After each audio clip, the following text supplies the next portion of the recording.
Welcome to Chili's. What's happening, everybody? This is the Good Kraken Show, episode 7. I am one of your hosts, Ernell Pearson, alongside the inevitable one, Devin Stanford. How you doing, baby? Doing great, man. It's good to be back. How you doing? Oh man, it's good. It's a good Saturday, dude.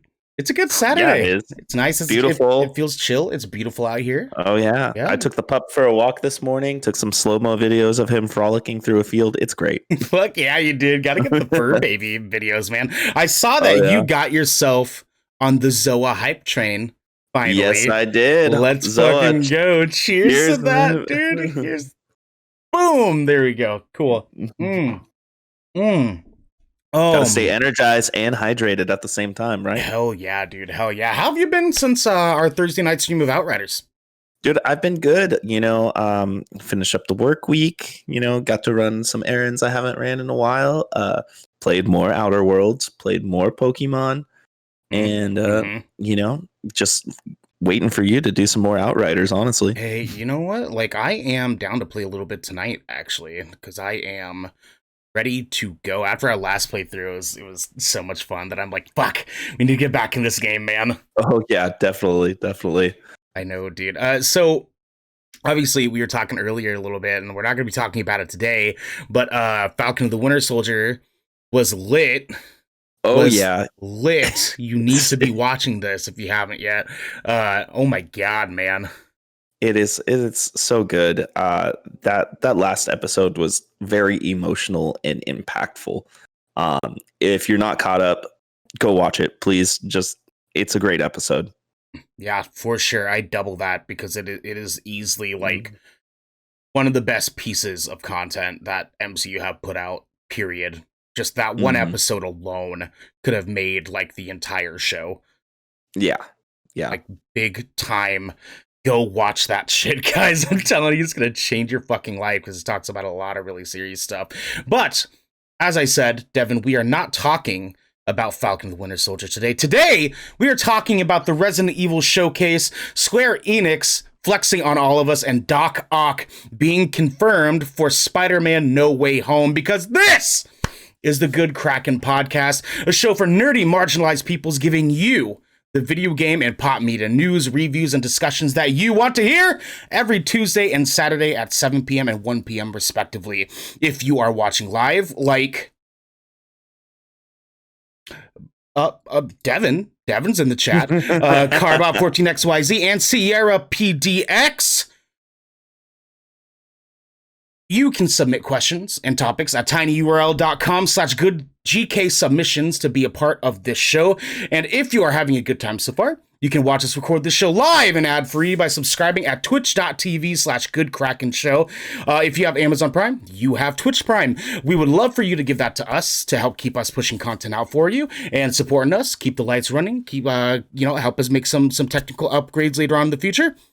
If you've emptied your pockets for the latest and greatest in entertainment, that's totally fine. You can support us by going to our YouTube channel by clicking the link in the About section of our Twitch page right below you and clicking that beautiful bell and red button, or by subscribing to our podcast channel by searching Good Kraken and leaving a review there. Let's get into some planet work. Real quick, just to remind everybody, we have a link for the GoFundMe going towards the family of Dante Wright. Please, please, please, please, we cannot share this enough, talk about this enough. Go there, donate to this family who lost a loved one entirely too early. They need our support. They need your support. Please go help this family out. They definitely deserve it. Next up, episode 6 of the GK show is up on YouTube and podcast services for your viewing and listening pleasure. On episode 6, we talked a little bit about the future of Good Kraken going forward. We introduced our newest friend, Logan Cheshire, who unfortunately isn't here today. He just got done moving. He's getting stuff figured out with his, his internet and things like that. So we're giving him a little bit of time to be able to take care of his stuff before we have him on entirely and completely. Lastly, starting next Thursday, we're going to be streaming my first playthrough of Resident Evil 7 at 7 p.m. Pacific Standard Time. Devin, is going to be in there sitting with us and actually playing along while you guys are watching, and it's going to be a good time. I have never beaten Resident Evil 7 like a fool, like a damn fool. And have not really gotten that far at all in that game when I did try to play it. So we are forcing myself to finally get the gonads to go after it. So it's going to be a really fun time. Yeah, you got to beat it before 8, man. I know. And that's the goal. That's what I'm going to be aiming for. So unfortunately, I have to take a little bit of time away from Outriders to be able to take care of that. But yeah, it's going to be well worth it. Devin! Are you ready for some fucking news, my friend? Are you Let's go for it. Let's dive into it, man. So we got a lot to talk about. We got lots to talk about today, and here's the deal. I condensed this first segment here just a little bit because there was a lot. There's a lot. We are going to take these things sort of like section by section, talk about them, move on to the next section, so on and so forth. So this first story is Resident Evil Showcase Everything Announced, including Resident Evil 4 VR. This comes from Adam Bankhurst at IGN, and it reads like this.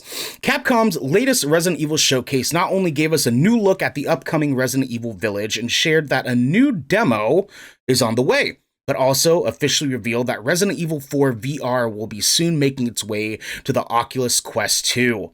The Resident Evil Showcase also featured a few other announcements, and we've gathered each and every one here for you. So to start off here, we're going to take this section by section, like I said. Resident Evil 4 VR announced for Oculus Quest 2. Capcom has announced that Resident Evil 4 is getting a full VR port for the Oculus Quest 2.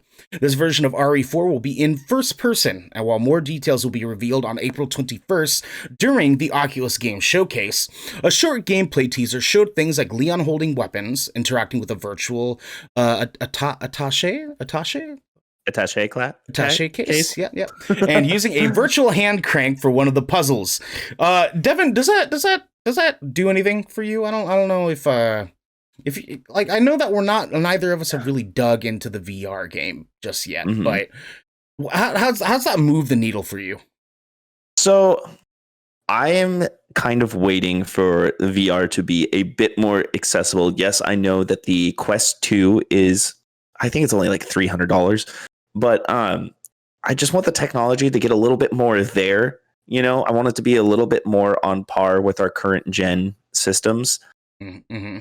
That being said, just the Resident Evil franchise is they push the technology of virtual reality. They really do. They proved it with RE7.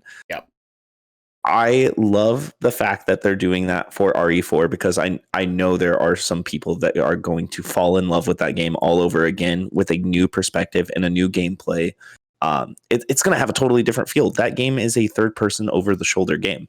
Mm-hmm. You know, that game in first person, it's going to kind of put it on the level of RE7 in respects of that. But I'm still slightly uninspired to get into VR right at this moment, personally. But for people who have it, like they should be excited. I mean, they're early adopters into the tech, and this is just pushing that tech further because if I remember correctly, the Quest 2 is a cableless VR. It doesn't even need a PC or anything to run it. So that is really cool. Yeah, no, it is awesome. And I mean, I'm very much in the same boat as you, where I'm not enthralled by VR yet, and I'm hoping that this next PSVR 2 will do it for us, because there's a lot of really cool stuff that they learned in the PSVR that they can take moving into the next generation of this and amplify it. And it's cool because even Sony PlayStation had, sorry, I just burped. Excuse me. They had admitted that the first PlayStation VR was not going to be that great. They admitted that when first announcing that, like, do not be shocked. This is going to take some time. It's a learning process for us. And their transparency in doing that sort of set the expectations for us very, very well, especially considering that the Oculus Quest 1 was okay. It did surprisingly, much better than the PlayStation VR did. Had a lot of really, really great content on it that was available, but it still just wasn't life-changing for me. Like seeing the details on it. I think things like this are the right direction towards moving in to VR being a staple of gaming. Hmm. Yeah, absolutely. And I'm it's just within the last 5 years, VR has accelerated its growth. It's evolved. It went from just being basic colors and polygons to now having, games like Half-Life Alyx. You know what I'm saying? That game looks amazing. I want to play it. I just looked up the Valve Index VR kit. Yeah. It's $1,000, man. Yeah. Yeah. So Yeah. again, I am just waiting for the technology to be more available and advance a little bit more. But I really do want to try this stuff. Yeah, because I haven't even tried it. I haven't even tried Mhm. VR in any like way, shape, or form, and so I'm excited Same. to give it a shot. Like once the time comes, and I'm like, all right, that's it. Like I have to. Like that game is calling to me, you know. And Mhm. that day will come soon enough. For now, let's move on to the next part of the showcase here. Resident Evil Village's gameplay demo arrives next week for PlayStation owners, early May for all platforms. So this is where it kind of gets a little bit confusing, but I will explain it to everybody and the listeners at home just so they can kind of get a better grasp of this. So while PlayStation 5 owners have already gotten a taste of Resident Evil Village, that was with Maiden, the Maiden demo, all Mhm. platforms will soon be able to try out a gameplay demo that will let players explore both the village and castle portions of the game for 1 hour. PlayStation owners will have early access to the demo next week, and the village and castle portions will be separated into 2 days. Each demo will be available to download and play over an 8-hour window, although the game is limited to 30 minutes for each. So, give a little time chart here. So, it was the village demo for the PlayStation owners is available in North America on April 17th. At 5 p.m. Pacific time until April 18th at 1 a.m. Pacific Standard Time. And then in Europe, it's April 18th at 7 p.m. CEST until April 19th at 3 a.m. CEST. And in Asia, it's April 18th from 5 p.m. Hong Kong time to April 19th, 1 a.m. Hong Kong time. And that was for the Village demo. Kong in Hong Kong. Kong and Hong Kong, yep. Castle demo is available in North America for PlayStation owners. Again, this is still the PlayStation part. April 24th at 5 p.m. Pacific Standard Time until April 25th, 1 a.m. Pacific Standard Time. And then in Europe, April 25th at 7 p.m. CEST until April 26th, 3 a.m. CEST. Then in Asia, it is April 25th at 5 p.m. HKT to April 26th, 1 a.m. HKT. And then the demo will arrive for all platforms, including PS4, PS5, Xbox One, Xbox Series X and S, Steam, and Google Stadia on May 1st until the 2nd. And players will have 1 hour to play both the Village demo and Castle demo and can choose how they split their time. That is available in North America on May 1st at 5 p.m. Pacific Standard Time until May 2nd, 5 p.m. Pacific Standard Time. Europe, it's available on May 2nd, 2 a.m. CEST until May 3rd, 2 a.m. CEST. And in Asia, goes live at May 2nd, 8 a.m. HKT until May 3rd, 8 a.m. HKT. Devin, this part's hype, dude. This part is hype. It is hype. My only thing about it is how for everybody outside of PlayStation, you are getting only 1 hour to play 2 demos, where on PlayStation, you're getting an hour per demos. So there's 3 total demos for PlayStation. Is it actually? Yeah. I think. If you read in there, it says and players will have 1 hour to play both the village and castle demos. So it's whether you can choose that whole hour to play the village or the whole hour to play the castle, or you can split it up, half and half or however you want to. That is my only caveat behind this. Now, the catch, though, is that one is only available for 8 hours, while the other one is available for 20 hours. So, exactly. the give and take of that, the give and take for that. So, but continue. Sorry. But PlayStation is the only platform that is really getting the opportunity to give the game a real try versus all the other platforms. I mean, Resident Evil, that whole franchise and series has a really good repertoire. I mean, they've been around forever. They've made great games. They've proven it over and over again. As soon as, like, you know, I'd say 5 and 6 weren't their strongest titles, and a lot of people were kind of starting to get a little shaky, especially with the last couple movies, even though I like that stuff because I love dumb action movies. But Same. when they came out with 7 and then remade 2 and 3, they're one of the best developers right now. They have some of the best tech. Yeah. And so Yeah. regardless, I'm getting 8. I just wish I had more time with it, like other platforms. But right. Of course. Yeah. I'm hyped on it mainly because like with the Maiden demo, like so many people got locked out of being able to play that because the PS5 was in such limited availability. And so it was strange that like a majority of people had to come in and watch the demo, you know, like on YouTube or like through gameplay that someone was streaming, you know, things like that, like that was kind of like what they had to dictate it on. And it's like, I get, you know, like the business strategy of like, hey, they probably knew like, hey, there's not a lot of PS5s out there, so people are going to be kind of forced to go to streaming platforms to watch that gameplay. So it was sort of like left to the early adopters of the console to be able to sort of like beat that push for them. But it just seemed a little bit weird to me, and it's great now that we're, you know, getting a chance for everybody to be able to play, you know, their own separate, you know, identity of a demo to right before the game's about to come out. But I'm just stoked for people to be able to play it. Same.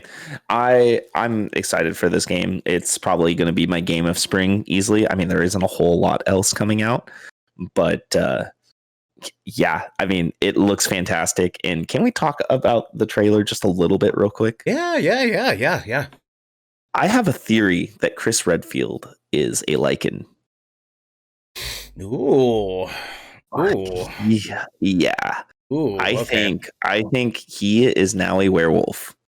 And at the very end of that demo, at the very end, when they flash Resident Evil Village, it shows half of Chris Redfield's face and half of a werewolf just really fast for like a split second.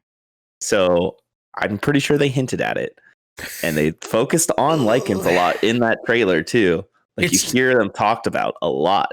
It's tough because it's like if they do that, they have to commit for the rest of the games that Chris Redfield's a fucking werewolf. So it's like, I know. I mean, it's a cool thought. I'll entertain it. I'm down. You know, like that'd be cool to know that like that's why Chris is such a fucking badass. He like a majority of the movies, the games, like everything. That would totally make sense. What if he just became one from this game though? Because like he just got bit. Yeah, like, I mean, we've seen American Werewolf in London. We've seen lots of other werewolf movies. We know that is a possibility with the lores that people can become werewolves. How dare you forget to mention Underworld? How dare you? I was about to. Yeah. Especially with the term of lichens and the lichen wars. I'm proud of you. I'm proud of you. But like, I'm indifferent about that idea, but also kind of hype about it because I mean, Chris Redfield's already he's the broy macho buff dude. And like he fucks shit up. I mean, remember you play RE5 when his biceps are like bigger than people's torsos? Yeah. Agreed, man. But just something to think about. I'm down, dude. I'm so down no matter what. Kind of moving to the next part here. We have the final one that we'll kind of go over and talk about here is Resident Evil Infinite Darkness is about a zombie outbreak at the White House. Capcom premiered the first trailer for Resident Evil Infinite Darkness, a new animated movie coming to Netflix this July. Infinite Darkness reunites Leon Kennedy and Claire Redfield as they, wait for it, fend off against a zombie outbreak at the White House. Of course. And as you may recall, Leon once rescued the president's daughter, Ashley Graham, in Resident Evil 4. This time, he's keeping President Graham safe from zombies. It looked tight. It looked super tight. I'm down. Yeah, we had a very brief look at it. I believe it's coming it's coming July. And I wonder where the timeline sits on this. You know? I wonder if it's going to be somewhat directly after RE4. Because, I mean, that kind of puts it in perspective. You know, he rescued the president's daughter, brought her home. maybe this I is mean, him, he you does know? have the same hairstyle that he did in Hmm. RE4, so it wouldn't make sense. Granted, he Yeah. has the same hairstyle in a majority of the games, but like this one specifically, like the Yeah. way they made the character art just feels like Resident Evil 4 Leon, Hmm. you know? Yeah. Yeah. It really does. I'm interested to see where they go with it. I wonder who the big baddie is. I mean, Mm, we can always assume Wesker because he's involved in everything, but right, right, right. um, I mean, it looks interesting, and I'm glad it's a series and not just a movie too. Did you see that movie when they were in the airport Yeah, and it was zombie dope. outbreak? It was Yeah. super dope. What was that called? I think it was just like outbreak something. Yeah, something like that. Yeah. Yeah, but yeah, I'm really excited to watch it. Also, they finished production on the live action reboot too, and they're just Mm-hmm. doing the CGI and animated effects right Yep. now. Yep. That post So, production stuff's gonna be dope, man. mhm. That So, is, it's gonna be super sick to see both of those actually. That like reboot mhm, and this show because particularly like I've never like beefed on any of these CG animated Resident Evil movies. Like they've all been really really mhm. cool. So like I'm super pumped on that. I want to actually talk about when Leon is going to make the decision to stop protecting the fucking president because every Yeah, time he has anything to do with the president, he gets fucked for like days, yeah, man. Like I wish he would yeah, just stop. Just stop, yeah. Leon. But Leon's the best at what he does, though. No, Leon, just stop, dude. Just stop. You don't Yeah, have to do it, man. You don't have to do it, Leon. Okay? And yeah. Go be a werewolf. I call on Capcom to stop doing that to our boy. Okay? Yeah. Stop. You don't need to do that to him. It's rude, Yeah.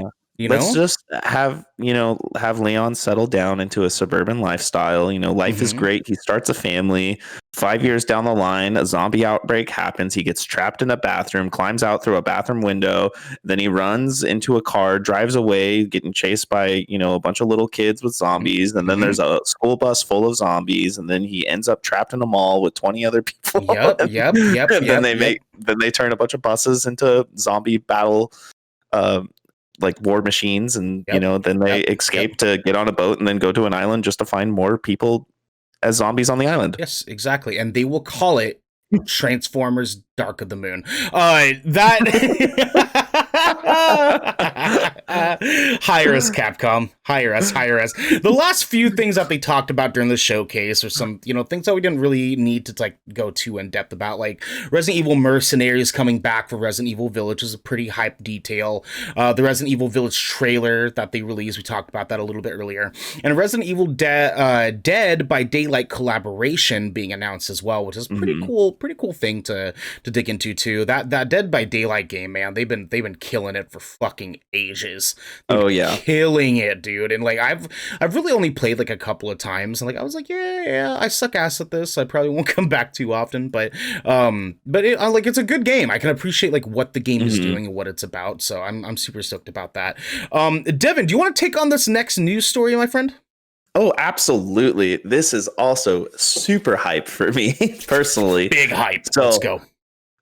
Alfred Molina details Doc Ock's return in Spider-Man No Way Home. This is from Kate Arthur from Variety.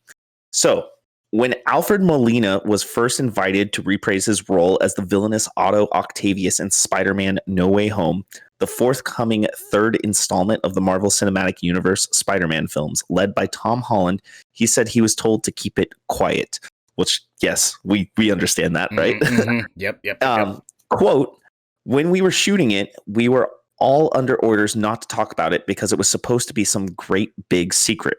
End quote. Molina said with a laugh during an interview with Variety about his role in the Oscar nominated quotations, promising young woman, but it's all over the internet. I actually described myself as the worst kept secret in Hollywood. End quote.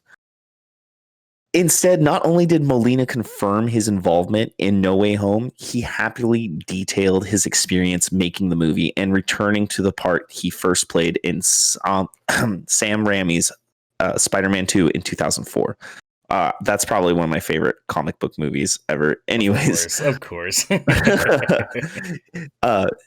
he said, it was wonderful. it was very interesting going back after 17 years to play the same role, given that the intervening years, I now have two chins, a waddle, crow's feet, and a slightly dodgy lower back.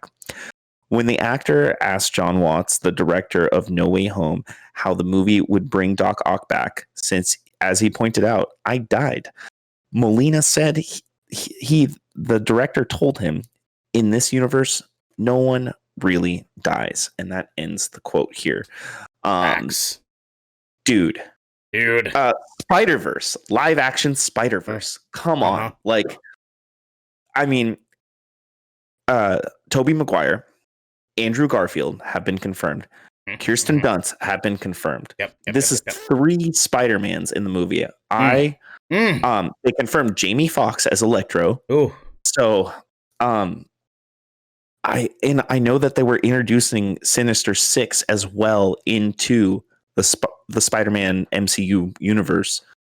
Dude, where are they going to go with this? Like, I'm like, who is going to be the root of the cause of all this? You know, like, how is it going to happen? Is it going to tie in with Doctor Strange and the Multiverse of Madness at all? Did you like?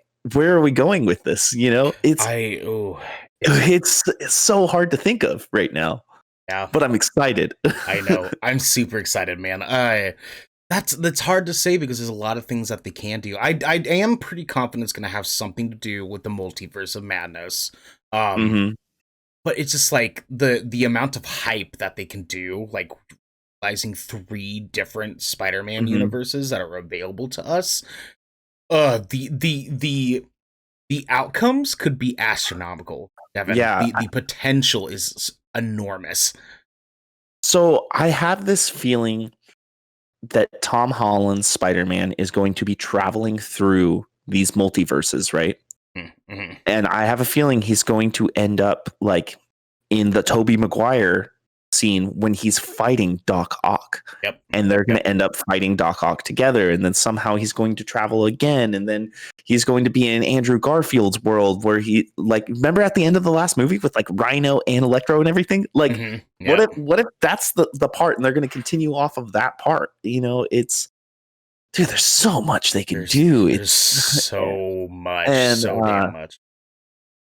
On the subject of this, did you see the poster that they released for Multiverse of Madness with Doctor Strange face and Wanda's face as the Scarlet Witch, and just that ominous red glow to it? Oh man. Oh man, dude, it's gonna be hype. I'm so ready for this next like group of MCU content for the next few years. Like, I think it's going to have a much darker feel to it. If WandaVision and Falcon and the Winter Soldier haven't proved that to us yet, it's going to have a darker point. It's going to be on really hard subject matters.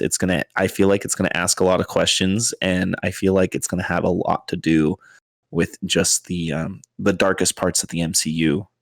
Right.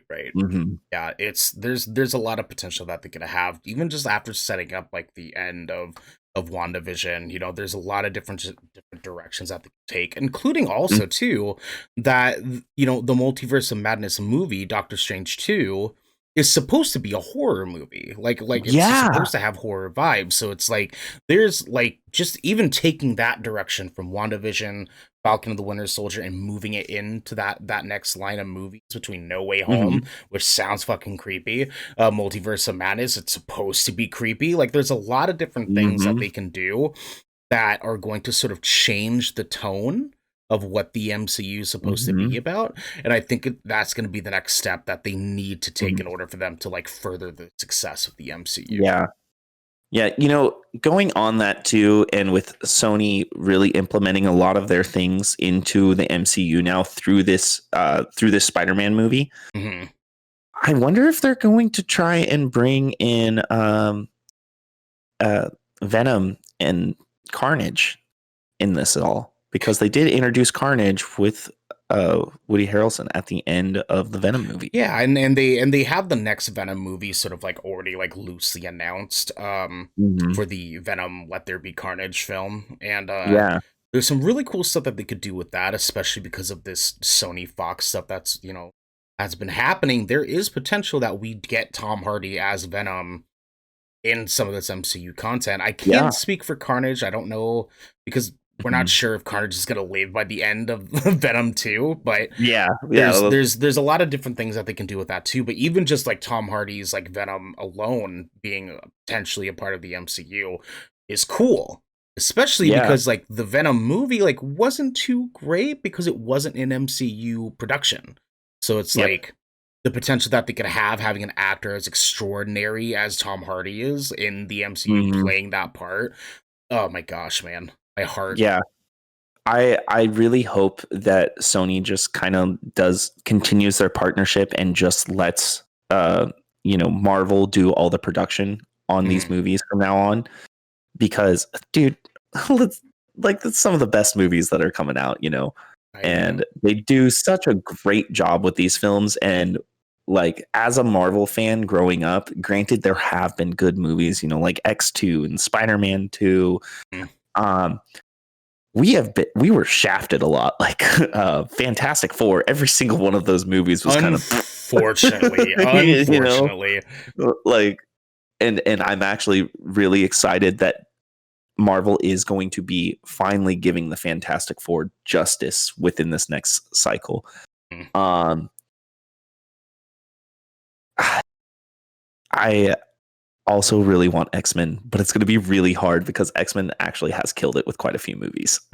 They have. Like there's a few X-Men movies that have slayed. Like Days of Future Past was gold. That movie was gold. Logan, gold. Logan, probably the best superhero movie ever. Yeah, like easily like one of my top 5 favorite movies. Like easily, like that movie was incredible. Even like some of the other like Wolverine spinoffs that they did were pretty damn solid too. Not all of them, obviously, but I don't know. Deadpool was amazing. Yeah, speaking of Deadpool, I don't know if it's 100% confirmed, but Deadpool 3 was supposed to be a road trip between Deadpool and Wolverine. Yeah, I don't know if they're gonna be doing that. But Deadpool, they did announce Deadpool is MCU though now. So so we could be getting some of him in these movies too. Yep. There's a lot of options. I mean, like even too, like there's some characters that they haven't really touched on that we're supposed to be getting, like Blade. We're getting Blade again, dude, with Mahershala Ali. Yeah, so we're getting Blade. They announced that Charlie Cox's Daredevil is in Spider-Man. Yeah. So, okay, actually, all right, hype, Daredevil, Spider-Man, hype, just hype, guys. I'm telling you, fucking hype. With that said, let's kind of move into the next section here. Next news story is talking about a little bit about the Square Enix rumors that happened about Square Enix potentially being sold off the other day. Me and Devin had some pretty in-depth conversations about how we felt about this, but come to find out, they weren't fucking true. Square Enix says it's not for sale after acquisition rumors, says Joe Screbbles from IGN. It reads like this: Square Enix has said that it will not consider selling the company and has not received any offers after a report claimed multiple potential buyers were interested in an acquisition. CTFN reported that 2 bankers had indicated that several potential buyers were interested in purchasing the developer/publisher behind Final Fantasy and Outriders. Bloomberg Japan then reported the news, which led Square Enix to respond. Quote, Bloomberg has reported today that there is an interest from several buyers to acquire Square Enix, reads a press release. However, this report is not based on any announcement by Square Enix Holdings Company /Ltd. We do not consider selling off the company or any part of its business, nor have we received any offer from any third party to acquire the company or any part of its businesses. End quote. It is, of course, possible that both sides of the story are true. There may well be parties interested in Square Enix, and Square Enix itself might be unwilling to sell to them. That's...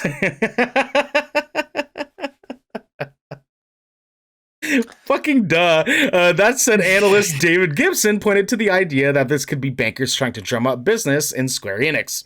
To back up Gibson's idea, Bloomberg subsequently reported that shares in Square Enix rose by 12% after the report went out.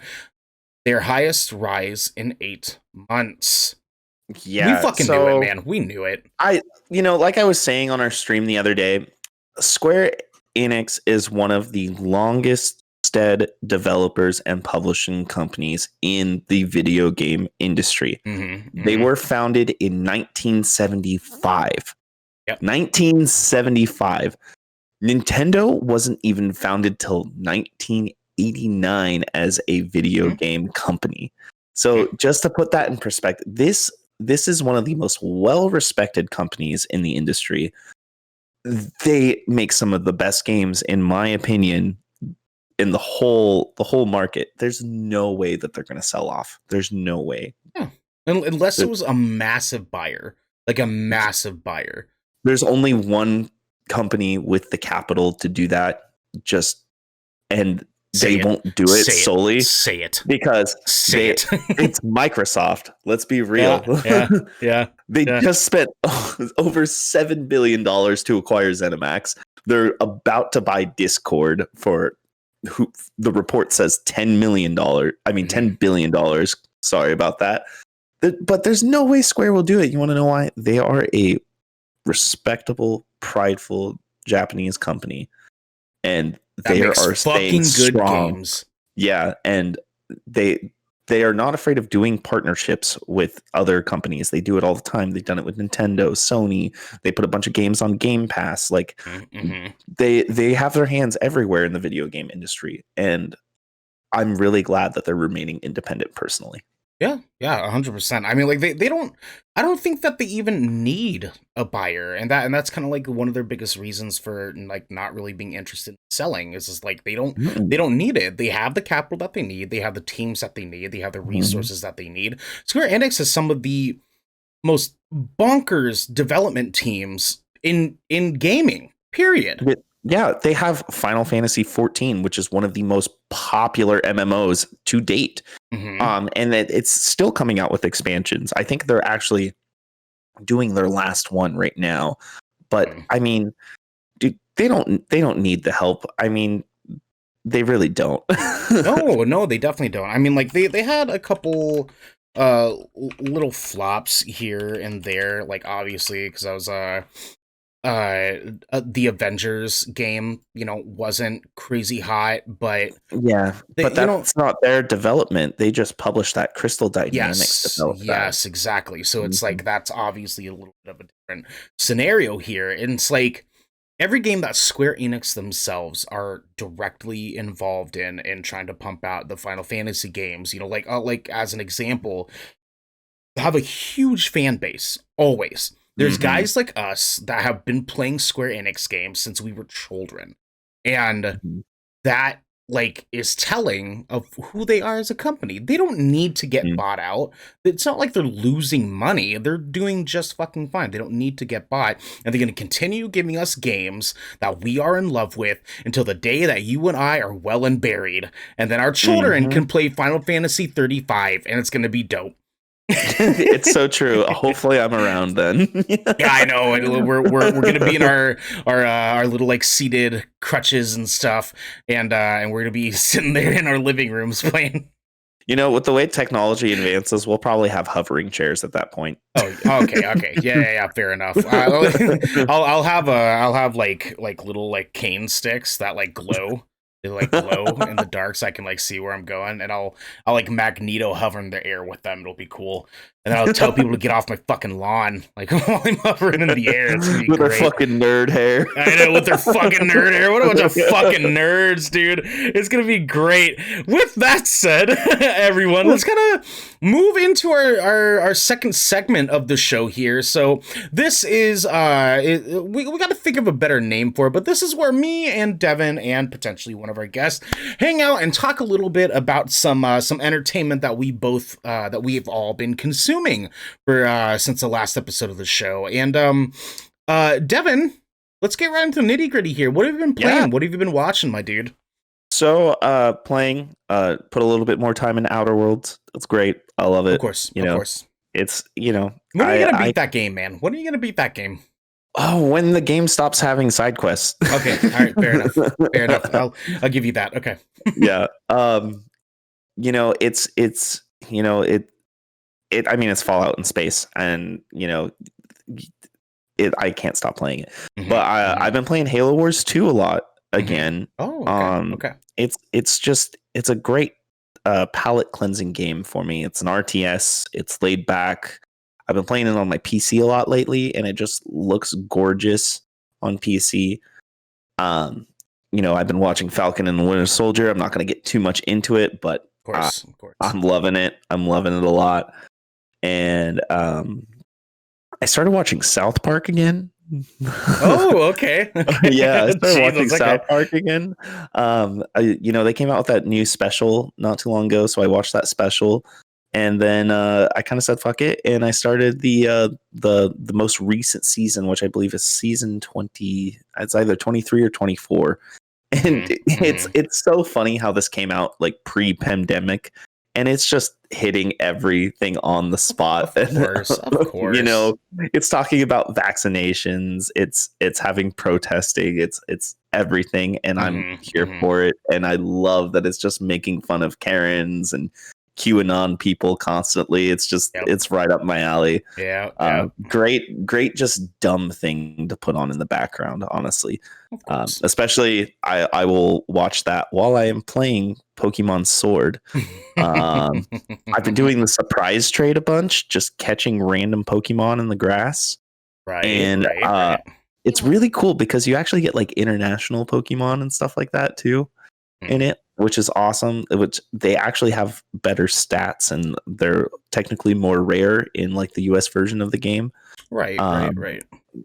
so and some of them evolve into different forms versus other countries, which is really cool. Other than that, just Outriders with you, baby. Yeah. Yeah, Absolutely fucking yeah, dude. Like we've just been outrighting like crazy, man. That game is so yeah, goddamn good. It's so good. yeah. I know, dude. Yeah, no, that's good stuff, dude. I really hope you beat Outer Worlds soon because you've been working on that for a while, I man. have, I have. I think I'll have it in the next week or two. Okay, Honestly, okay, okay. yeah. Sick, dude. Yeah. To kind of give an update on my Cozy Grove thing that I was having, I've Mm. quit. Oh man, really? I gave up on it. Yeah, I tried it one more day, one more night. I like sat down on it and I was like, you know what? This isn't hitting the spot for me anymore. And I don't know Mhm. if it's because like sim games like that just like aren't really my cup of tea anymore. But there was just I was already kind of struggling in the first place because of that. But on top of it, just the dynamic of like not being able to like struggling to find things in the environment of that game and like struggling to really like get a grasp of like the giving so much stuff that like you have to hold on to for so long, and I was just throwing them by my campfire in that game. Mhm. And so my entire island was just starting to look like a rebel camp in Mad Max, just trash everywhere, just random junk all over my fucking Yeah, island. And so eventually it was just like there's no way for me to organize this, there's no like treasure chest for me to throw my stuff in. I'm over it. I can't fucking do it anymore. So unfortunately, I gave it the uninstall. All right, I gave it the uninstall. uh-huh. Um, but it is a fun game, so I can't like shit on it or anything like that because it was a fun game. Mhm. I like a lot of my issues that I had with it are very like biased, personal, like like very subjective sort of shit, and so it's like I can't trash on it. I really can't. If you guys are into Sims like Animal Crossing, like Stardew Valley, stuff like that, you will like this game. You will like the game. It's just not for me, unfortunately. Yeah. And like now with that said too though, um a lot of my gaming has just been Outriders with you and Mhm. with our boy Mike, and so it's been a lot of writing out. We've been doing a lot of writing out, one would say, Mhm. and so like my focus really mainly has been for there, just getting ready for Resident Evil Village to come out, and so now I'm gonna start preparing with Resident Evil 7 Biohazard, kind of like diving into that Mhm. a whole bunch starting next week. So Yeah. I'm gonna It's play along with you, man. I'm gonna start a new fresh game right there with you. It'll Yep. be really fun. Yep, it's gonna be great, and I already got it downloaded on my PC. It's ready and set to Mm, go, so that's gonna be a fun time. As far as watching stuff, like I want to actually take a second to talk about Invincible. So Invincible, for our listeners at home who don't know what Invincible is, it is a animated, very much adult, not like sex thing, but it's very much an adult superhero animated show. Based on a comic book by Robert Kirkman, the creator of The Walking Dead. It is on mhm, Amazon, and it is phenomenal. Phenomenal. I was hesitant at first because I've had some weird caveats with a lot of the like animated superhero content, but this mhm. specifically, there's like I was like, fuck it, let's try it, let's give it a shot, and I have been sold ever since. This show is so damn good. I've not read a single one of the comic books, and this show makes me want to go read them because they do such a good job with like the character development and the character arcs and the relationships between different characters in the show. And this, like, the story beats are so either like, let's fucking go, or what in the hell did just happened, and it leaves you on just this Mhm. wild like tailspin by the end of the episode that just makes you wish that there was not another week to wait until the next one. And thankfully, you guys at home, they're I think 6 or 7 episodes deep now, so if you wanted to binge those 6 or 7 episodes, you are more than happy to go through it if you would like to. What streaming service is this on again? This Because on I Amazon Prime. Amazon Prime. Okay, I've been meaning to check this out because I've heard a lot of good things about it from a lot of different people. Mm. Um, so just so you know, Resident Evil 7 is on Game Pass on PC. Yes. Yeah, just Yeah. pick that up. Yeah. Yeah. It also is on sale too, because Mhm, Capcom's doing their sale event right now, so it's like $9 on Steam, mhm. which is, where I got it. So $9, whatever. Super It's fine. cheap. It's fine. I Super do cheap. I do Yeah. need to get Game Pass though, because there's a lot of Game Pass PC stuff that I'm like Mhm. needing to play, like Wolfenstein. Um, Oh, oh so good. yeah, dog. Yeah, Yeah. yeah, yeah, yeah. Well, actually, too. Which one was the two-player Wolfenstein? Youngblood. I am down to do that with you. Mm, I'm actually I need to get back into it. I haven't played it for a couple weeks, yep, but yep. I did start the games over and I'm playing all of the Wolfenstein games. I Mm, what I'm trying to do is be Outer Worlds so then I can focus on Wolfenstein next. okay, okay, okay. But yeah, so I know the order of those games. It goes Wolfenstein: The New Order, Hmm. then you play Wolfenstein: The Old Blood, then you play Wolfenstein 2: The New Colossus, and then you Hmm. play Wolfenstein: Young Blood. Right, So right, right. Yeah. yeah, Okay, okay. I and might have they're to ride all on that. Game Pass, every single one. Fuck yeah, they are. Fuck yeah, they are. I'm Mhm. probably gonna have to ride that wave with you too. Like after I get done with like Resident Evil 7.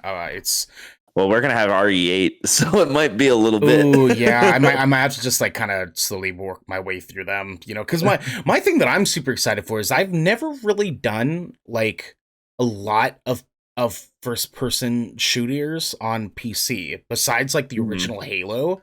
I've Yeah. not done a lot of like PC gaming with shooters, and so I'm stoked because this is going to be a lot of really good practice for me to start like building Mhm. into it with like Resident Evil 7, Resident Evil 8, and the Mhm. Wolfenstein games, before starting to do any sort of like competitive FPS Yeah. stuff on PC. I Yeah. wanted to try to like get the practice in. Dude, So, Wolfenstein, I'd say like for practicing like FPS, especially like moving into keyboard or mouse mm, off of console.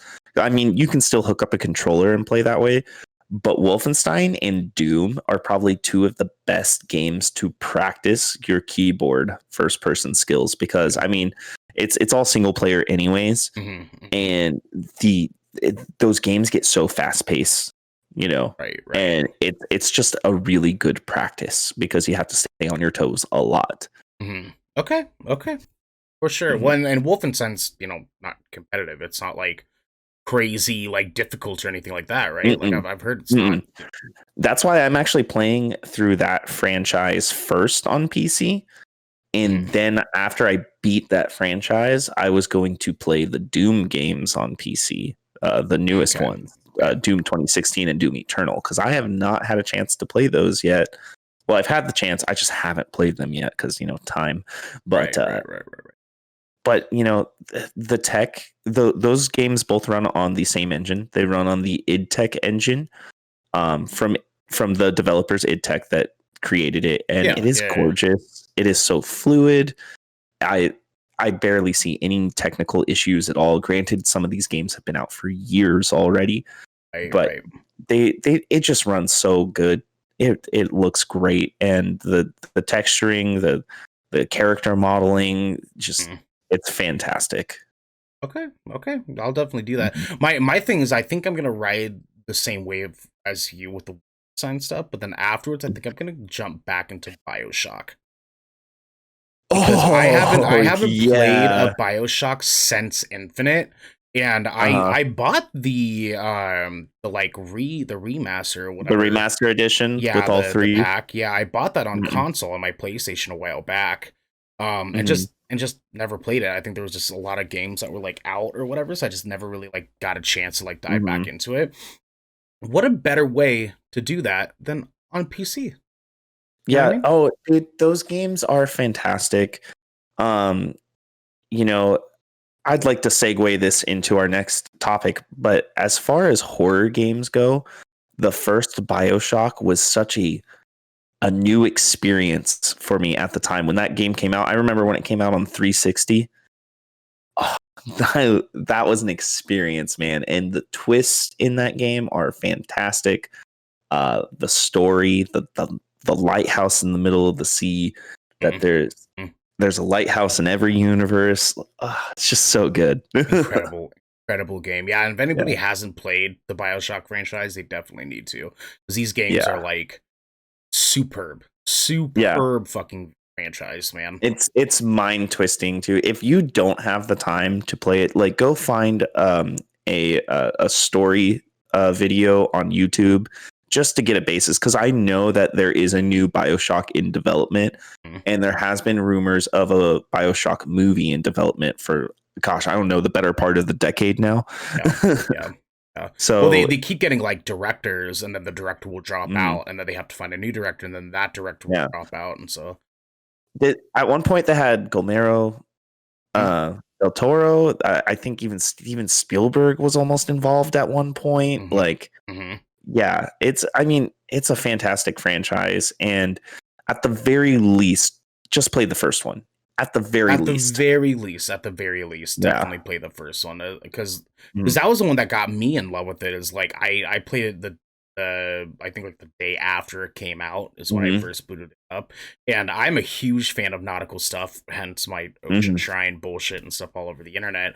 And that game was just oh man, you're making me want to replay that now, because I too also bought that remastered edition. Okay, and it's Xbox One X enhanced as well for 4K. So I might play that on my Series X. That would be a good run through. I heard it looks beautiful on Series X, dude. I heard it looks gorgeous. Like, looks like a completely new game. Yeah, I've heard. So cool. So we have some stuff to talk about right here. Yes, we do. So our final segment of the show, which is actually our headlining segment of the show today. So you and I, Devin, are huge fans of horror games. We are, in some extent and capacity or the other. Even just the other night, I remember me talking about, like, I struggle a little bit with Resident Evil games these days, because, like, I have a hard time keeping my my emotions, not heightened. But there's some horror games that I still do play. Things like when a new Silent Hill comes out, I always play a new Silent Hill when it comes out.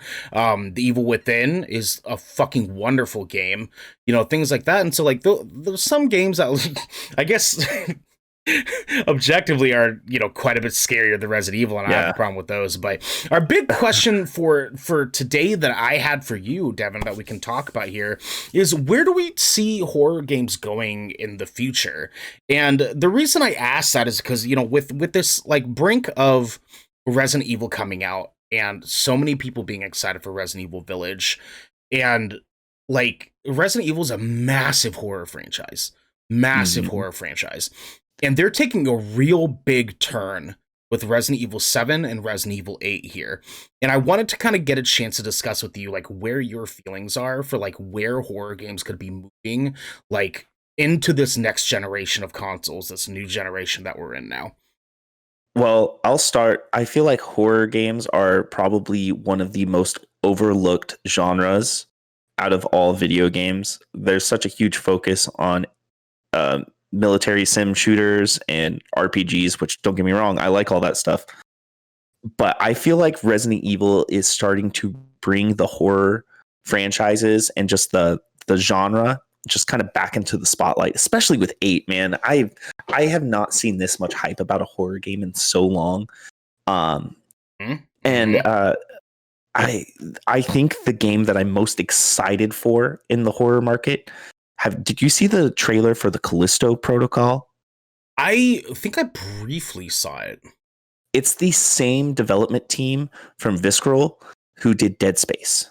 That's right. Yeah, It's supposed to be like the sister game, right? There's just a I think it's like a 2-minute long trailer. It's kind of short right now, but it definitely gives that Dead Space vibe, like 100%. Like the creature design, the character details. Yeah, like know how in Dead Space how they have the little health bars on their backs that goes up their spinal cord. Yeah. I saw something kind of similar that reminded me of like a Matrix type of thing. You know how like on the back of their heads they have the little plugs like right underneath like where their neck and their head meets. Right. I noticed that there's a little like a circular like highlight bar right there as well on the new in the new game.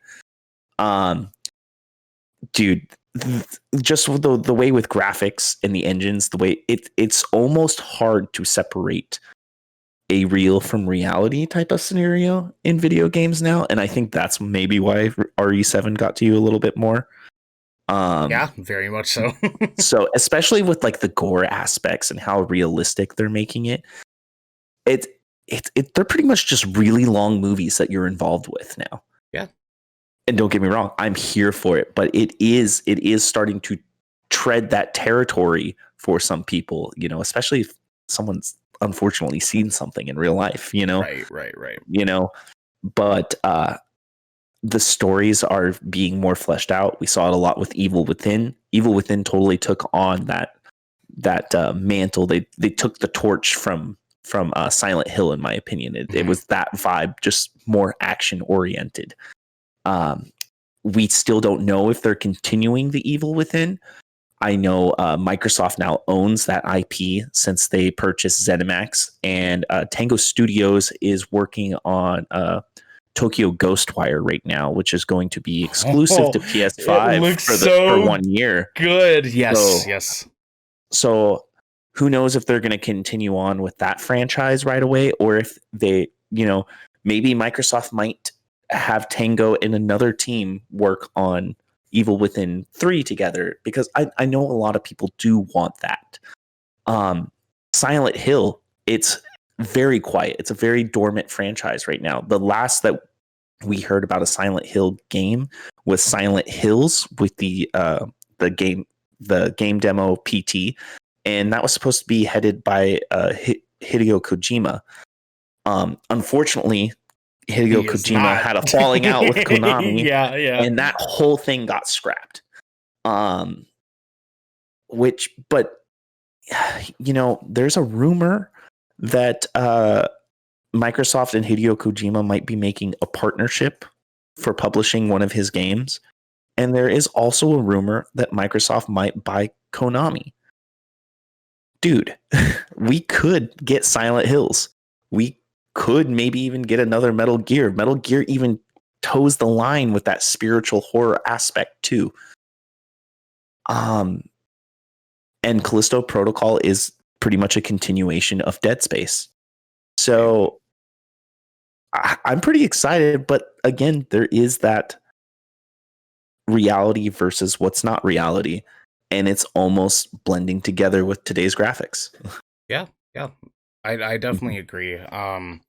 My thing is like there's a lot to unpack when it comes to this conversation, because there is a very, very fine line that these developers have to make sure that they don't cross, and that is Mhm. what's called niche. Because Mhm. we are starting to see a lot of these horror games are starting to sort of blend in with each other in the aspects of not just being a horror game, but being an action horror game. So we see that with the trailer for Callisto Protocol, which was a Dead Space spiritual successor. Returnal looks Mm. almost identical in gameplay style. We look at like the Resident Evil 3 and Resident Evil 2 remakes, like things like that, where that third person over the shoulder combat that's like a little bit more focused on the horror aspects, but is still very action packed. I think I think games like Dead Space were so iconic that they Mhm. realized how popular that style of horror became with video game fans, and now there's so many horror IPs that are pushing towards that. Even Control basically did Mhm. that, and then threw it into like a Metroidvania style sort of like third person game. And so it's interesting because I want horror games to get the love and respect that they deserve, because horror games hold a special place in both of our hearts, and lots of people love the horror game franchises that are super popular these Mhm. days. I just hope that they find ways to separate these games and individualize them in a way that's going to not make it feel tiring to Mhm. play them, and feel like we're not just getting just another Dead Space or Mhm. just another Dead Island, things like that. And Yeah. so, Well, on that subject, actually, there was the Median that came out, and they kind of, shook up the whole, gameplay loop. It was a mhm. third-person game, but it was a very puzzle-oriented game. It Right, actually right. didn't have a lot of action in it. Mhm, There was mhm. some running away because, that's what you do when there's some creepy shit chasing you. But Right, right, like, right. and we also have games like Outlast. Like, dude, you do not want to be seen in Outlast. I'll be real.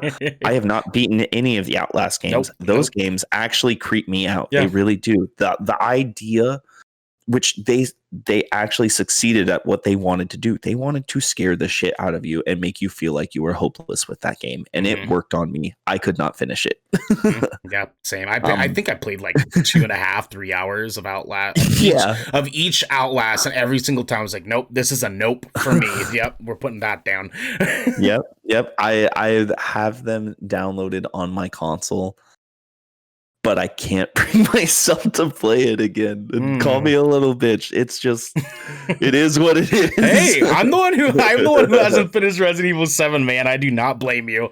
I do not blame you in the least bit. I mean, like I find a really big interest in the medium, and I was actually telling you how, like, if there's any game that's out right now that is making me want to buy an Xbox Series, it is the medium. Yeah. Because like even just seeing the gameplay trailers and like some of the stuff that they talked about like pre-release of that game, Mhm. I was sold already. And so it's Yeah. like there's so many aspects of that game that like I hope that they take and use it as an influence for horror games going forward, where it's more about the psychological side of horror rather than the action Mhm. side. And I want a good balance of both. Yeah. You know what I mean? Like Yeah, I want absolutely. horror games to sort of branch out and touch these different details. I mean, another really good example too, and I know this is like it's very loose because it's not quite exactly the same, but Death Stranding, Hideo Kojima's Death Stranding, Mhm. actually had a lot of really good horror elements in it, and that game was original as fuck.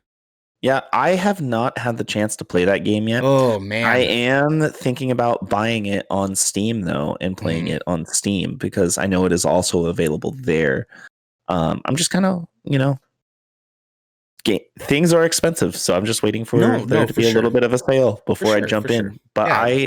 I definitely see that aspect a lot with. I mean, it's got the creepy like oil shadow monsters in it, and there's Mads Nicholson who plays it looks like the villain in that game. Am I One correct? of the villains. One of the villains. Yeah, one Yes. of them. Yes. Okay, so there's many. I mean, we don't need to go into any Right, right. spoilers. I know that game's been out for what, 2 years now? Yeah, About. but it's still worthy of playing. It's still worthy Yeah, because I know there's a yeah. lot of people that didn't hop on it right away because they were very skeptical. And Mhm. take this from me, like it's a good game. If you're into Kojima games, play this game for sure. Yeah. I mean, we saw a lot of it with Phantom Pain.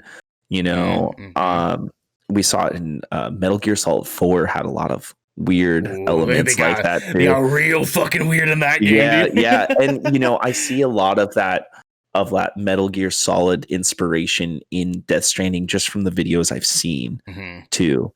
Um, I definitely want to play that game and give it a good try, but I heard it's very 50-50 on who likes it and who doesn't.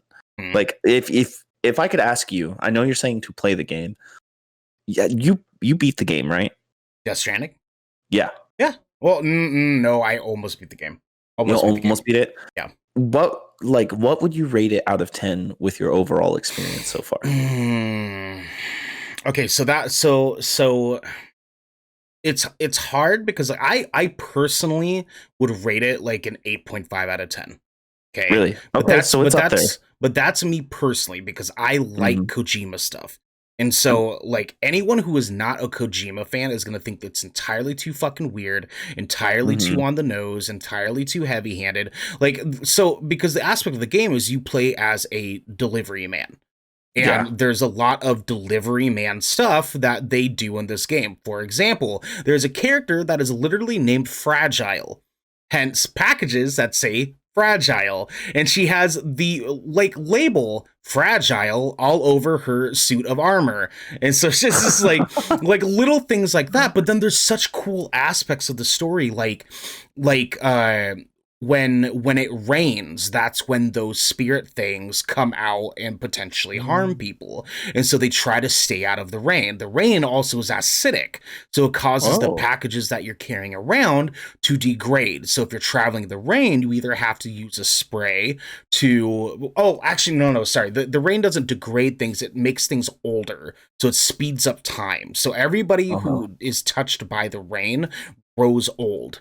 And so packages, yeah, okay. Kojima. So packages that you're delivering are exposed by the rain and they eventually rust. And the things that you are delivering have to either be wound back in time by using a spray that you put onto the package itself, or you have to hurry the fuck up and deliver the package if you're all out of that spray. And so and then Norman Reedus, you know, his character that you play as in the game, he has like protective gear and stuff that keeps him from de-aging and stuff like that. But little details like that make the game so much more original and fun, and you get so sucked into that world of Death Stranding because of things like that. And that's just the beauty of a Hideo Kojima video game. Now, on top of that too, the gameplay's really cool. It does have a bit of a cool gameplay loop. The only reason that I would not give it a 9.5 out of 10 is because the travel time, it can be daunting for a lot of people. Yeah. So dudes like me, who actually enjoys the environments and sceneries of a video game because I'm an artist, I enjoy looking at those things. For some people, they don't want that. They want to skip over that travel time. I had spent of my... probably 46 hours playing that game. A good like 15 to 20 of it was spent like just wandering and running into shit. And, you know, just like trying to experience the world as a whole. And that was, you know, very much my choice, but I can definitely see how some people like wouldn't want that. I will say too that after the initial like 5 hours, like if you aren't into it by 5-6 hours, you're not gonna like the game. And it will tell you everything you need to know in the first 5 or 6 hours of gameplay, whether or not to get it. But yeah, so to move on from that though, Death Stranding is just one example of that, you know. And so it's like there's tons of influence that these developers can take from games like Death Stranding and the medium and make something superb out of them for horror games going forward. And it's even like, because we obviously had the heartbreaking news that Silent Hills potentially wasn't going to be happening anymore because of everything that happened between Kojima and Konami, and then Konami was trying to say that they were going to actually try to make it happen without Kojima, and everyone flipped a fucking lid about it, and they're like, no, don't you fucking do that. Yeah. And so, you know, like, with that being said, that just makes me more hopeful that hopefully Microsoft can make this happen. Sorry, don't mean to interrupt. But what I was going to say earlier too was I don't know if I buy that we're gonna get Silent Hills? I think Silent Hill is going to come back in some form. I Okay. really do. Okay. There's no way it's not. That is Konami, one of Konami's most popular franchises. They Right. have Silent Hill, they have Castlevania, they have Metal Gear. You can't do Metal Gear without Hideo Kojima. You can't. You Right. really can't. Right. They haven't. When was the last video game that they put out? Or Metal Gear or Konami? No, just Konami in general. Like Let's actually check here. I'll find out for you. yeah. Um. Uh, let's see. Because I know that there were some like not as popular games, but it looks like really their latest one was probably like right around like the Castlevania anniversary release that they had. Yeah, but what is like a new addition to the IP? You know, Oh, like uh, a new IP? or no, just like new additions to it, an IP. Um. So I'm looking up the list right now. Yeah, so I'm seeing, so this year they have Sound, Voltex. Last year they didn't have any major. Yeah, they had eFootball PES 2020 is the last Yeah, thing I see that they really did. I and think. even that's like arguable. Uh, then Let's see. 2019 they had like Dance Dance Revolution. So that's basically it. 2018, Mahjong Fight Club. Oh, they have Bomber Girl. Bomber Girl's a popular one. Um, yeah, I mean, really, because based on what I'm seeing here, it's really been since like I don't know. So I'm looking. Are you on the wiki? Yeah, I think this is. Yeah, it kind of stops at 2019. Yeah, but I think my thing is I think that that's a arcade games chart. So I'm worried that I'm looking at the wrong things here. Sorry, listeners, if you guys are waiting for us to figure our fucking shit out. Either way, though, like we can both agree, and anyone who plays video games can agree that like Konami really hasn't done much with their major IPs besides like Castlevania, really, and that's just the extent of the TV show that got Okay. released onto. Yeah, they re-released Symphony of the Night in 2020. Mm-hmm. Is what they Okay. did. Okay. Yep. Yep. That So was it's like, like their last release. which is great. Like that's a smart move on their part because Mhm. Castlevania is a massive IP of theirs, and so it's like that franchise is a cult franchise. There's people that will die for Castlevania, no pun intended. Mhm. There's some really great stuff that they do with that, but it's like since Silent Hills essentially got canceled and Metal Gear Solid is having the parental issues between Konami and Hideo Kojima, the same way that Silent Hills has. It's like I look, hear me out, okay? I want them to team back up again. I do. I would love a new Silent Hill game. I would love another Metal Gear Solid game. I just don't know if Kojima is going to want to do that again. That's true. That's true. I mean, he already proved that he has more ideas. He is more than just a Metal Gear Solid guy. Hmm. I would like to see him make a horror game, though. I would like him to. Oh yeah. I would yeah. love to see his adaptation of Silent Hill because I already know it would be good, and I do know that he really did want to do that, like really bad. Mm-hmm. There's still a lot that we have to, wait and see what happens. But these rumors and these ideas circulating, if it's proven anything before, we've heard that, Microsoft might buy Bethesda. We've heard, about a lot of other rumors that have been coming true lately. I'm crossing my fingers for this personally, Well, okay, as a so fan of Kojima. right, so I actually just looked this up because I remember hearing about Kojima talking, or some people were talking about Kojima being involved in a potential new project. So this is, I'll read it briefly. This is Kojima Productions likely to announce its next game quite soon, says art director VGC by Tom Ivan. So Tom Ivan says, kind of find this section here. Kojima Productions confirmed in October 2020 that is staffing up for a new game project. The Death Stranding developers said at the time that it was seeking the best in talent to fill 25 open positions at Tokyo Studio. or at its Mhm. Tokyo studio. Sorry, Kojima has teased his next project ever since the release of Death Stranding in November 2019. That month, he suggested that he was quote watching horror movies in preparation for a future project. And in April 2020, he said Mm. he'd like to make a revolutionary horror game one day. And now here's the deal, okay? So one last thing here. The following month, Kojima claimed he'd recently had a major in development project canceled, but that he was in the early planning stages for his next game. Where recently he teased Mhm. his next game on Twitter with images that suggested it could be Death Stranding 2. And so it's like there's a lot of different things that we can take from details like that, especially because Kojima is knowingly a tease troll. Like knowingly a He tease troll. is. Like, He and I is. love it. I love every bit of it. But He's a freaking rock star developer. And with the rumor of Microsoft probably publishing his next game, that means he will have all the funding in the world to Mhm. to create his idea. Which man, just the whole idea of all that is just awesome. Because if that really does happen, you know what that means for all of us gamers out here? Tell Day us. one on Game Pass Mm-hmm.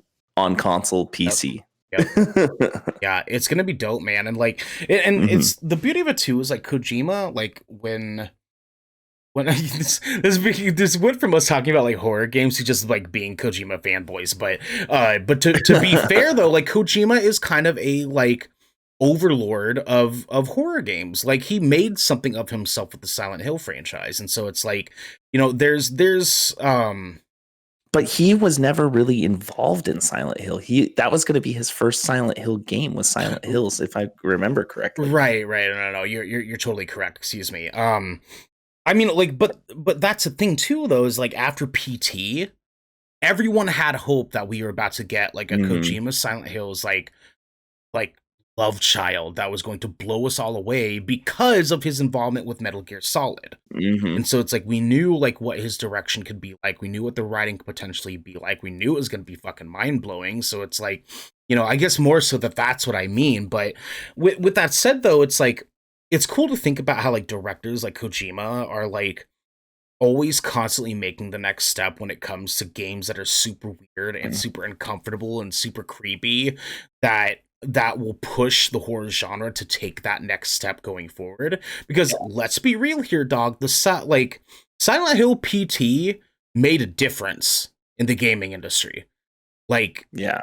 made a difference. Do you really think like Resident Evil 7 would be what it is now, as beloved as it is now, if PT didn't do what it did?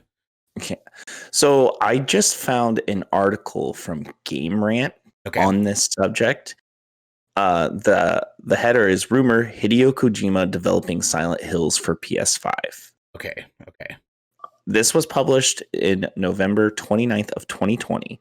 Okay. Um, Another rumor has surfaced that Kojima Productions is teaming up with Sony and Konami to develop Silent Hills exclusively for PlayStation 5. Hmm. It says, despite its cancellation 5 years ago, one project that won't die is Kojima Productions' Silent Hills. Maybe that was what was recently canceled, Hmm. very recently. Could be. But it was saying that Gomero del Toro was still going to be involved with it, and that Hmm. Konami was going to try and make it a PS5 exclusive. This rumor has appeared before numerous times. It comes from an industry insider YouTuber, Moore's Law is Dead, who previously leaked the sequel to God of War ahead of its Yes. announcement. Yes. So it Yes. is very possible that this was the high profile canceled project that happened recently this year, but it looks like the rumor is still floating around that this may be happening still. Right, So right. Which is like it's cool either way. Like I'm totally down. So there's with that said, there's a lot of like really great things that the horror genre can do, and so it's like well, kind of digging into the nitty gritty here, or getting out of the nitty gritty. Where do you see horror games going? Like what? Let's look five. What a console generation lasts like 8 years, something like that, 8 to 10 years, mhm. depending on the console. Let's look 6, 7 years in the future, the end of the PS5 Xbox Series generation here. What are horror games doing at that point? I think they're going to be more prominent. Um, Resident Evil is putting a big spotlight on it. Hmm. We have Callisto Protocol coming out. There's still the Dead Island floating around, the Dead Island sequel. Hmm. Um, I think it's gonna be very big in the industry still. People want Silent Hill. People want Resident Evil. It's going to be there still. I don't think it's going away anytime. I mean, we have games like Dead by Daylight that has almost every horror franchise from movies and TV and video games in existence involved with that game. Horror is not going away. It's becoming bigger. It has been an overlooked genre over the years, but I feel like with this last Xbox One, PS4 generation we had, horror started to get that spotlight again that it's been missing since like the early days of PS2, you know. Well, so like you said too, is horror is getting bigger, right? So Mm-hmm. what do you give me like imagine in your head, okay, it's 6 years from now, and that new horror IP is coming out. What does that horror IP look like? What does this game look like in your head? VR. Okay. It is going to overtake VR. They announced that Resident Evil 8 will support VR, Mhm. and it looks like it's going to be coming a bit later, but I have a feeling it is going to be tied with PSVR 2. Half-Life Alyx came out, and that had a lot of horror elements. I heard a lot of people talk about how scary that game actually was. Oh yeah. Yeah. So it is going to, if anything, it is going to be the biggest in VR because you are going to get the most genuine reactions out of people when it comes to horror in that Mhm. aspect. If you are looking for that jump scare, if you are looking to have those heart pounding moments, you're gonna play in VR. Uh, you know uh, and again, I know we were talking about it earlier. The technology is starting to become more available. It's almost there in my eyes. I mean, they're doing well with the Quest 2, but I want to see, you know, on the fidelity of where we're at right now. yeah. And I have a feeling that that's going to be, it might be the PSVR 2 that does that. Okay. Yeah, that's So, fair. That's fair. I think that they are going to. So first off, I agree. I think VR is definitely going to be overtaken by the horror genre, and mhm, the horror genre and VR are going to sort of coincide with each other, and they're both going to help each other blow up. That's definitely mhm, like I definitely agree with you on that end. But as far as like the mass of horror, the horror franchise, I think they're going to find a very good sweet spot between that psychological and action horror, mhm. and games are going to commit one way or the other just for the rest of this generation. I Yeah. think that we're going to get games that are very much dedicated to this is a psychological horror. If you want action, don't play this game. Like this Mhm, is a psychological horror game, and that's that. If you want an action horror game, go this way. Then we yeah. see things like Callisto Protocol and Returnal and stuff like that. Mhm, And I think that they're just going to double down on what they're doing now, but just completely mhm, commit rather than trying to find this like middle ground mhm. that we've been seeing recently. I just had an idea in my head. What Okay. if we had what if we had like a series, like a game that had like pulled from a bunch of different franchises, but released in like episodes, kind of like Tall Tale style, where it had that gameplay too. But like, what if you were, this episode's about Chucky, or this episode is Insidious, or this episode's The Conjuring, and it was more story driven with you making the choices. How do you defend yourself? Where do you run to? Who are you saving? Like that would be a good direction. I don't think I've seen that in a horror aspect yet. Have you? So the closest thing that they've gotten to that is Man of Medan, which are the same Mhm. developers as what's the fucking game? Um, The Hayden Panettiere game. Help the me. what? The Hayden Panettiere game, the story driven horror game. They're in like a cabin in the woods. Chat, if you can help me with this, that'd be great. Here, I can probably even actually Google it. Yeah, I don't know what game you're talking about. Actually, isn't that the same people like Man of Medan? Isn't that also like Call of Cthulhu World? Isn't that No, like the same series? no. No, So no. the Man of Medan ones are the same universe as this other game that I'm trying to think of because they're super massive games. They did Until Dawn. That's the game I'm thinking. Until Dawn, yeah. Ah. So Man of Medan is supposed to be a sort of they call it Dark Pictures anthology because it was supposed to be each DLC that they push forward is sort of a different story involving characters in a larger universe trying to survive a variety of different like killers and horror characters and stuff that are trying to like harm them and Mhm. and different stories based around that. And so that's kind of the closest thing that they've done with that. The thing that I see is that Man of Medan unfortunately hasn't done very well. It's gotten very just ratings for the most part, which is disappointing because Until Dawn was a wonderful game.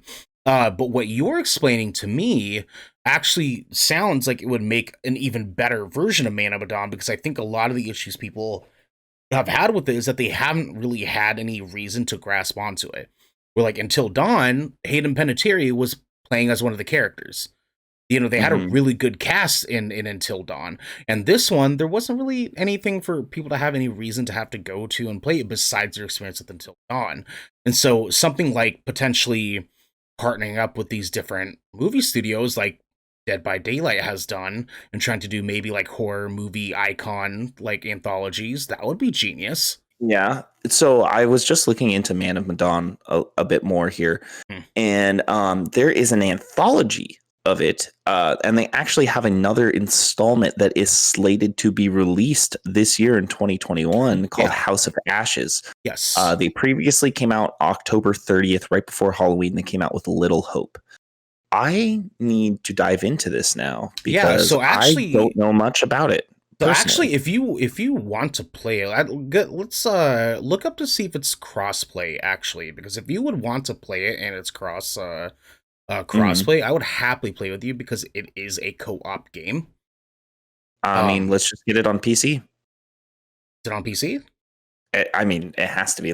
I'll check Steam right now. Yep. But But yeah, no, it is essentially what you are explaining, but without the horror movie icons. And so it's mhm, like, um, I haven't played it yet because it got like very reviews, and I was hesitant on wanting to spend money on the entire anthology before actually mhm, knowing if it was any good or not. But with that said, though, there's a lot of things like that that they could take influence from and learn from and do in forward in the future that would like benefit the mhm. horror genre, Yeah, generally speaking. You know? I really feel like that would actually be a good direction for horror games. So if anybody listens to this, hit me Do up, it, man. I got do some it, ideas. do Hit me it. up. let's collab. You know, I'll help you. Let's find a Mm-hmm. way to get some IPs. Hire good Kraken. We'll take care of you guys. Yeah, yeah. So I am searching Dark Pictures Anthology.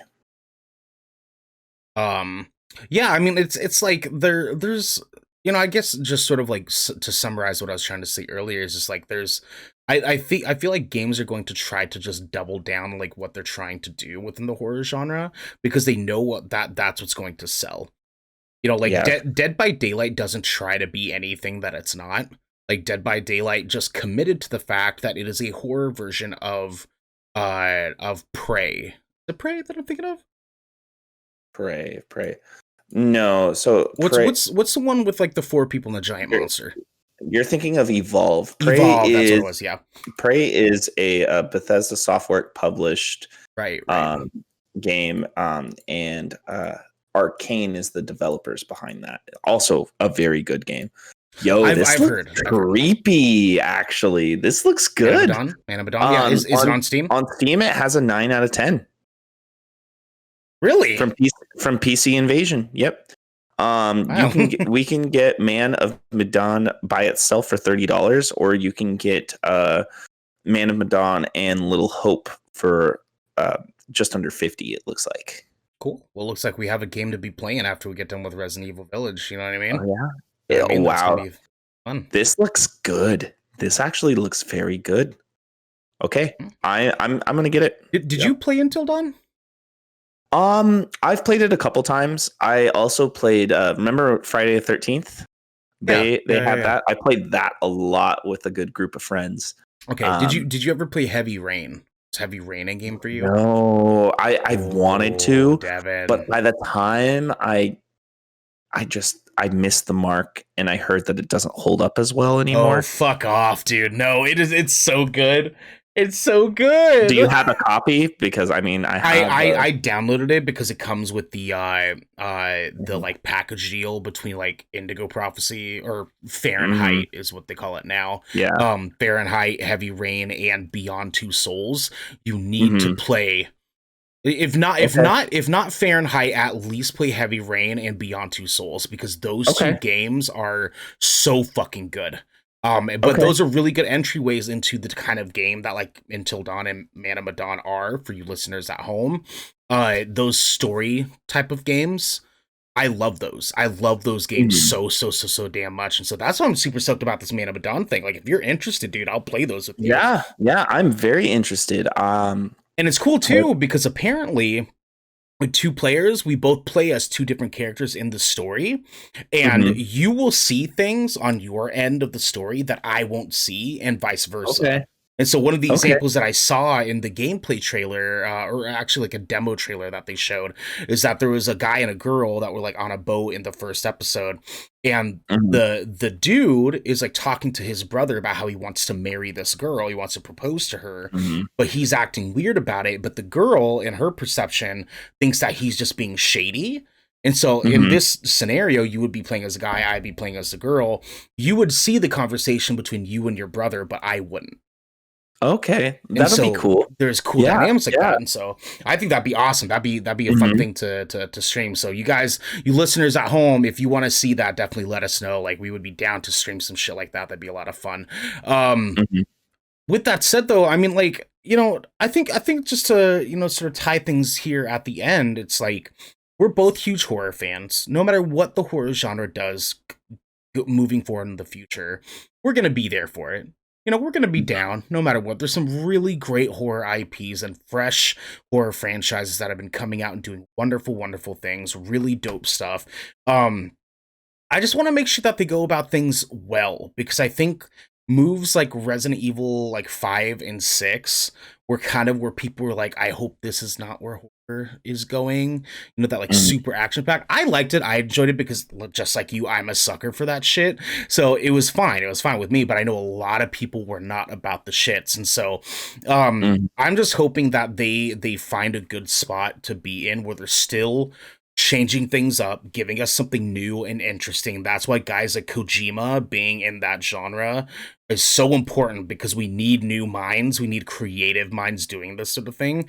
And that's why games like The Medium and Returnal and hopefully Callisto Protocol, you know, whenever that happens, a new BioShock game that they're talking about doing, you know, these franchises that have changed the horror genre already have a really high responsibility of getting us something good and pointing us in the right direction either way. The BioShock thing is going to be a little bit different, because I'm hearing that it's supposed to be an open world game, but really, that would be interesting. But I also did hear that it was going to focus more on the horror aspect of BioShock as well. Yeah, because there was like a job listing that was looking for someone to help with open world production on a BioShock title. So it is. What if you travel the sea and go to different lighthouses? What if they bring you to that? Oh, Devin, let's fucking go! Let's go! I'm down, baby. I'm down. That's. Oh my gosh, man! I love the BioShock series so damn much, dude. So damn much.